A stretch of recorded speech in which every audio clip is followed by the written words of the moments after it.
Capítulo 21. Los Palmer volvieron a Cleveland al día siguiente. Y en Barton solo quedaron las dos familias para invitarse mutuamente. Pero esto no duró mucho. Elinor todavía no se sacaba bien de la cabeza a sus últimos visitantes. No terminaba de asombrarse de ver a Charlotte tan feliz sin mayor motivo. Al señor Palmer actuando de manera tan simplona, siendo un hombre capaz, y la extraña discordancia que a menudo existía entre marido y mujer, antes de que el activo celo de Sir John y de la señora Jennings en pro de la vida social le ofrecieran un nuevo grupo de conocidos de ellos a quienes ver y observar. Durante un paseo matutino a Exeter, se había encontrado con dos jovencitas, a quienes la señora Jennings tuvo la alegría de reconocer como parientes. Y esto bastó para que Sir John las invitara de inmediato a ir a Barton Park, tan pronto hubieran cumplido con sus compromisos del momento en Exeter. Sus compromisos en Exeter fueron cancelados de inmediato ante tal invitación. Cuando Sir John volvió a la casa, indujo una no despreciable alarma en Lady Middleton, al decirle que pronto iba a recibir la visita de dos muchachas a las que no había visto en su vida, y de cuya elegancia, incluso de que su trato fuera aceptable, no tenía prueba alguna, porque las garantías que su esposo y su madre podían ofrecerle al respecto no le servían de nada. Que fueran parientes empeoraban las cosas, y los intentos de la señora Jennings de consolar a su hija con el argumento de que no se preocupara de si eran distinguidas, porque eran primas y debían tolerarse mutuamente, no fueron entonces muy afortunados. Como ya era imposible evitar su venida, Lady Middleton se resignó a la idea de la visita con toda la filosofía de una mujer bien criada, que se contenta simplemente con una amable reprimenda al esposo 5 o 6 veces al día sobre el mismo tema. Llegaron las jovencitas, y su apariencia no resultó ser en absoluto poco distinguida o sin estilo. Su vestimenta era muy elegante, sus modales eran corteses, se mostraron encantadas con la casa y extasiadas ante el mobiliario, y como ocurrió que los niños les gustaban hasta lo embeleso, antes de una hora de su llegada a la finca ya contaban con la aprobación de Lady Middleton. Afirmó que realmente eran unas muchachas muy agradables, lo que para su señoría implicaba una entusiasta admiración. Ante tan vivos elogios, creció la confianza de Sir John en su propio juicio, y partió de inmediato a informar a las señoritas Dashwood sobre la llegada de las señoritas Steele, y asegurarles que eran las muchachas más dulces del mundo. De recomendaciones de esta clase, sin embargo, no era mucho lo que se podía deducir. Elinor sabía que en todas partes de Inglaterra se podía encontrar a las chicas más dulces del mundo, bajo todos los distintos aspectos, rostros, temperamentos e inteligencias posibles. Sir John quería que toda la familia se dirigiera de inmediato a la finca y echara una mirada a sus invitadas. ¡Qué hombre benévolo y filantrópico! Hasta una prima tercera le costaba guardarla solo para él. «Vengan ahora», les decía. «Se lo ruego, deben venir. No aceptaré una negativa. Ustedes sí vendrán. No se imaginan cuánto les gustarán. Lucy es terriblemente bonita y tan alegre y de buen carácter. Los niños ya están apegados a ella, como si fuera una antigua conocida. Y las dos se mueren de deseos de verlas a ustedes, porque en Exeter escucharon que eran las criaturas más bellas del mundo. Les he dicho que era absolutamente cierto, y mucho más. Estoy seguro de que a ustedes les encantarán ellas. Han traído el coche lleno de juguetes para los niños. ¿Cómo pueden ser tan esquivas y pensar en no venir? Si de alguna manera son primas suyas, ¿verdad? porque ustedes son primas mías, y ellas lo son de mi esposa, así que tienen que estar emparentadas. Pero Sir John no logró su objetivo. Tan solo pudo arrancarles la promesa de ir a la finca dentro de 1 o 2 días, y luego partió asombradísimo ante su indiferencia, para dirigirse a su casa y alardear nuevamente las cualidades de las Dashwood ante las señoritas Steele, tal como había alardeado de las señoritas Steele ante las Dashwood. Cuando cumplieron con la prometida visita a la finca y les fueron presentadas las jovencitas, la encontraron en la apariencia de la mayor, que casi rozaba los 30 y tenía un rostro poco agraciado y para nada despierto, nada que admirar. Pero en la otra, que no tenía más de 22 o 23 años, encontraron sobrada belleza. Sus facciones eran bonitas, tenía una mirada aguda y sagaz, y una cierta airosidad en su aspecto, que aunque no le daba verdadera elegancia, sí la hacía distinguirse. Los modales de ambas eran especialmente corteses, y pronto Elinor tuvo que reconocer algo de buen juicio en ellas, al ver las constantes y oportunas atenciones con las que se hacían agradables a Lady Middleton. Con los niños se mostraban en continuo arrobamiento, ensalzando su belleza, atrayendo su atención y complaciéndolos en todos sus caprichos.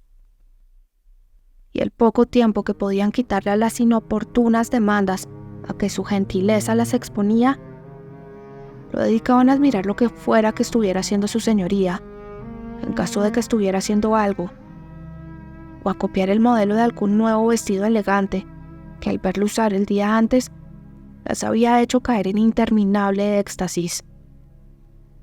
Por fortuna para quienes buscan adular tocando este tipo de puntos flacos, una madre cariñosa, aunque es el más voraz de los seres humanos cuando se trata de ir a la casa de alabanzas para sus hijos, también es el más crédulo. Sus demandas son exorbitantes, pero se traga cualquier cosa. Y así, Lady Middleton aceptaba sin la menor sorpresa o desconfianza las exageradas muestras de afecto y la paciencia de las señoritas Steele hacia sus hijos. Veía con materna complacencia todas las tropelías e impertinentes travesuras a las que se sometían sus primas. Observaba cómo les desataban sus cintos, les tiraban el cabello que llevaban suelto alrededor de las orejas, les registraban sus costureros y les sacaban sus cortaplumas y tijeras, y no le cabía ninguna duda acerca de que el placer era mutuo. Parecía indicar que lo único que le sorprendía era que Elinor y Marianne estuvieran allí sentadas, tan compuestas, sin pedir que las dejaran formar parte de lo que ocurría. «John está tan animado hoy», decía, al ver cómo tomaba el pañuelo de la señorita Steele y lo arrojaba por la ventana. «No deja de hacer travesuras». Y poco después, cuando el segundo de sus hijos pellizcó violentamente a la misma señorita en un dedo, comentó llena de cariño: «¡Qué juguetón es William! Y aquí está mi dulce Ana María», agregó, acariciando tiernamente a una niñita de 3 años que se había mantenido sin hacer ni un ruido durante los últimos 2 minutos. «Siempre es tan gentil y tranquila. Jamás ha existido una chiquita tan tranquila». Pero por desgracia, al llenarla de abrazos, un alfiler del tocado de su señoría rasguñó levemente a la niña en el cuello, provocando en este modelo de gentileza tan violentos chillidos que a duras penas podrían haber sido superados por ninguna criatura reconocidamente ruidosa. La consternación de su madre fue enorme, pero no pudo superar la alarma de las señoritas Steele, y entre las 3 hicieron todo lo que en una emergencia tan crítica el afecto indicaba que debía hacerse para mitigar las agonías de la pequeña doliente. La sentaron en el regazo de su madre, la cubrieron de besos. Una de las señoritas Steele, arrodillada para atenderla, enjuagó su herida con agua de lavanda y la otra le llenó la boca con ciruelas confitadas. Con tales recompensas a sus lágrimas, la niña tuvo la sabiduría suficiente para no dejar de llorar. Siguió chillando y sollozando vigorosamente. Dio de patadas a sus dos hermanos cuando intentaron tocarla, y nada de lo que hacían para calmarla tuvo el menor resultado, hasta que felizmente Lady Middleton recordó que en una escena de similar congoja la semana anterior le habían puesto un poco de mermelada de damasco en una sien que se había magullado.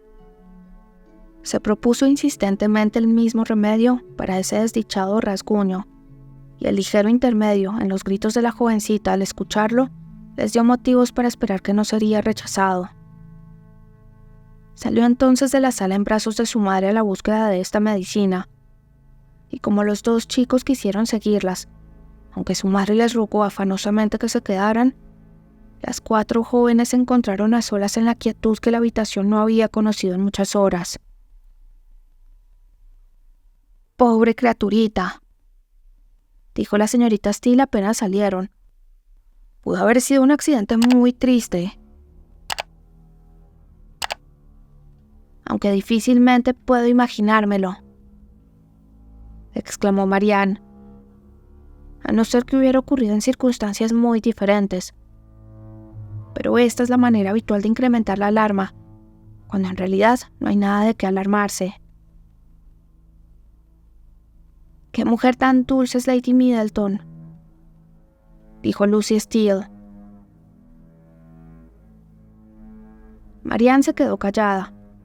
Le era imposible decir algo que no sentía, por trivial que fuera la ocasión, y de esta forma siempre caía sobre Elinor toda la tarea de decir mentiras cuando la cortesía así lo requería. Hizo lo mejor posible cuando el deber la llamó a ello, por hablar de Lady Middleton con más entusiasmo del que sentía, aunque fue mucho menor que el de la señorita Lucy. «¿Y Sir John también?», exclamó la hermana mayor. «¡Qué hombre tan encantador!». También en este caso, como la buena opinión que de él tenía la señorita Dashwood no era más que sencilla y justa, se hizo presente sin grandes exageraciones. Tan solo observó que era de muy buen talante y amistoso. «¿Y qué encantadora familia tienen? En toda mi vida había visto tan magníficos niños. Créanme que ya los adoro, y eso que en verdad me gustan los niños con locura». «Me lo habría imaginado», dijo Elinor con una sonrisa, «por lo que he visto esta mañana». «Tengo la idea», dijo Lucy, «de que usted crea a los pequeños Middleton demasiado consentidos. Quizá estén al borde de serlo, pero es tan natural en Lady Middleton, y por mi parte me encanta ver niños llenos de vida y energía. No los soporto si son dóciles y tranquilos». «Confieso», replicó Elinor, «que cuando estoy en Barton Park nunca pienso con horror en niños dóciles y tranquilos». A estas palabras siguió una breve pausa, rota primero por la señorita Steele, que parecía muy inclinada a la conversación y que ahora dijo, de manera algo repentina: «¿Y le gusta Devonshire, señorita Dashwood? Supongo que lamentó mucho dejar Sussex». Algo sorprendida por la familiaridad de esa pregunta, o al menos ante la forma en que fue hecha, Elinor respondió que sí le había costado. «Norland es un sitio increíblemente hermoso, ¿verdad?», agregó la señorita Steele. «Hemos sabido que Sir John tiene una enorme admiración por él», dijo Lucy, que parecía creer que se necesitaba alguna excusa por la libertad con que había hablado su hermana. «Creo que todos los que han estado allí tienen que admirarlo», respondió Elinor, «aunque es de suponer que nadie aprecia sus bellezas tanto como nosotras». ¿Y tenían allá muchos admiradores distinguidos? Me imagino que en esta parte del mundo no tienen tantos. En cuanto a mí, pienso que siempre son un gran aporte. Pero, ¿por qué? Dijo Lucy, con aire de sentirse avergonzada de su hermana. ¿Piensas que en Devonshire no hay tantos jóvenes guapos como en Sussex? No, querida, por supuesto que no es mi intención decir que no los hay. Estoy segura de que hay una gran cantidad de galanes muy distinguidos en Exeter. Pero, ¿cómo crees que podría saber si hay jóvenes agradables en Norland? Y yo solo temía que las señoritas Dashwood encontraran aburrido a Barton si no encontraban acá tantos como los que acostumbraban tener. Pero quizá a ustedes, jovencitas, no les importen los pretendientes y estén tan a gusto sin ellos como con ellos. Por mi parte, pienso que son enormemente agradables, siempre que se vistan de manera elegante y se comporten con urbanidad. Pero no soporto verlos cuando son sucios o antipáticos. Vean por ejemplo al señor Rose, de Exeter, un joven maravillosamente elegante, bastante apuesto, que trabajaba para el señor Simpson, como ustedes saben. Y sin embargo, si uno lo encuentra en la mañana, no se lo puede ni mirar. Me imagino, señorita Dashwood, que su hermano era un gran galán antes de casarse, considerando que era tan rico. ¿No es verdad? Le prometo, replicó Elinor, que no sabría decírselo, porque no entiendo bien el significado de la palabra. Pero esto sí puedo decirle, que si alguna vez él fue un galán antes de casarse, lo es todavía, porque no ha habido el menor cambio en él. Ay, querida, una nunca piensa en los hombres casados como galanes. Tienen otras cosas que hacer. Por Dios, Anne, exclamó su hermana. Solo hablas de galanes. Harás que la señorita Dashwood crea que no piensa sino en eso. Luego, para cambiar de tema, comenzó a manifestar su admiración por la casa y el mobiliario. Esta muestra de lo que eran las señoritas Steele fue suficiente. Las vulgares libertades que se tomaba la mayor y sus insensateces la dejaban sin nada a favor. Y como a Elinor, ni la belleza, ni la sagaz apariencia de la menor le habían hecho perder de vista su falta de real elegancia y naturalidad, se marchó de la casa sin ningún deseo de conocerlas más. No ocurrió lo mismo con las señoritas Steele. Venían de Exeter bien provistas de admiración por Sir John, su familia y todos sus parientes, y ninguna parte de ella le negaron mezquinamente a las hermosas primas del dueño de casa, de quienes afirmaron ser las muchachas más hermosas, elegantes, completas y perfectas que habían visto, y a las cuales estaban particularmente ansiosas de conocer mejor. Y en consecuencia, pronto Elinor descubrió que conocerlas mejor era su inevitable destino. Como Sir John estaba por completo de parte de las señoritas Steele, su lado iba a ser demasiado fuerte para presentarle alguna oposición, e iban a tener que someterse a ese tipo de intimidad que consiste en sentarse todos juntos en la misma habitación durante 1 o 2 horas casi a diario. No era más lo que podía hacer Sir John, pero no sabía que se necesitara algo más. En su opinión, estar juntos era gozar de intimidad, y mientras sus continuos planes para que todos se reunieran fueran eficaces, no le cabía duda alguna de que fueran verdaderos amigos. Para hacerle justicia, hizo todo lo que estaba en su poder para impulsar una relación sin reservas entre ellas, y con tal fin, dio a conocer a las señoritas Steele todo lo que sabía o suponía respecto a la situación de sus primas en los aspectos más delicados. Y así, Elinor no las había visto más de un par de veces antes de que la mayor de ellas la felicitara por la suerte de su hermana al haber conquistado un galán muy distinguido tras su llegada a Barton. Seguro que será una gran cosa haberla casado tan joven, dijo. Y me han dicho que es un gran galán y maravillosamente apuesto. Y espero que usted también tenga pronto la misma suerte, aunque quizá ya tiene a alguien listo por ahí.